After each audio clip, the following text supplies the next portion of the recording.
মাঝে মধ্যে মনে হয় যদি একটু আরামে বসে খাইতে পারতাম, কেউ যদি রান্না করে দিত, খাইতে কি মজাই না লাগতো আসলে। মানে একটু কষ্ট করে খাইতে লাগলে কষ্টই হয়ে যায়, আর কেউ যদি এমনি এমনি করে দেয় রান্নাবান্না, খুব মজা লাগে। আসসালামু আলাইকুম গাইস, সবাই কেমন আছেন? তা হাজব্যান্ড বাজারে গিয়ে মাছগুলো আনছে, মেয়েদের নামে পাঙ্গাস, আমাদের নামে অন্য মাছ। আর এই যে ছোটো মাছ আনতে বলছিলাম আনছে। এইগুলা কুটতে গিয়ে আমার অনেকটা সময় ব্যয় হয়েছে, তো আমি সবগুলো একবারে কুটতে পারি না। আর তার মধ্যে এই লতিগুলাও কুটছি, মানে কি বলবো, আজকে সব মিলে একদম মেচাকার অবস্থা। এই কচুর লতি কুটতে আমার অনেক টাইম লেগে গেছে। তারপরে আমি গুঁড়া মাছ এই জন্য যে আগে যতটুকু পারছি কুটে তারপর এই জিনিস দিয়ে রান্না করতেছি। তো লতি আমি সাধারণত মাখায় দিব, তো এইভাবে হাতে চুলকাইতে পারে, এই জন্য গ্লাভস পরে নিয়েছি। চুলকাইতে পারে মানে চুলকায় আমার, এই জন্য আমি পরেছি গ্লাভস, যাতে এই সমস্যাটা না হয়। তো আমি মাখিয়ে নিয়েছি, এরপরে মাছগুলো দিয়ে আবার মাখিয়ে নিব।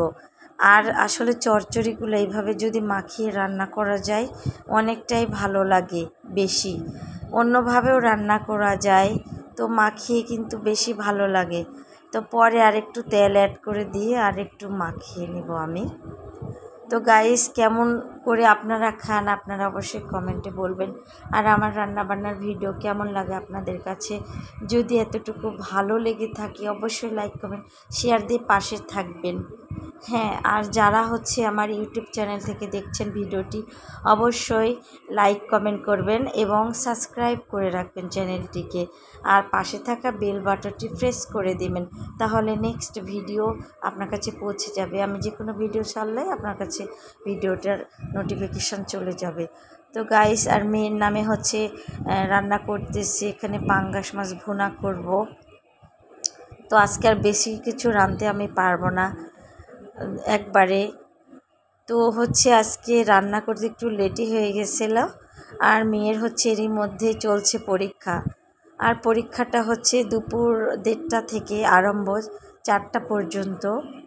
তো মেয়েকে পড়াইতে পড়াইতে একটু লেট হয়ে যায়, কারণ সকাল থেকেও মানে সারা সকাল ভর পড়াতে থাকি দুপুর পর্যন্ত প্রায়, তারপর উঠে রান্নাবান্না করি, এরকম তো অবস্থা এই সময় পরীক্ষা হওয়ার জন্য। আর এই যে প্রচণ্ড গরম পড়ছে কয়দিন ধরে, গরমের কারণে মানে ঘেমে ঘেমে ঘামটা শরীরে বসে আমার এই যে গলার অবস্থাও খারাপ, অনেক সর্দি লেগে গেছে, ঠান্ডা।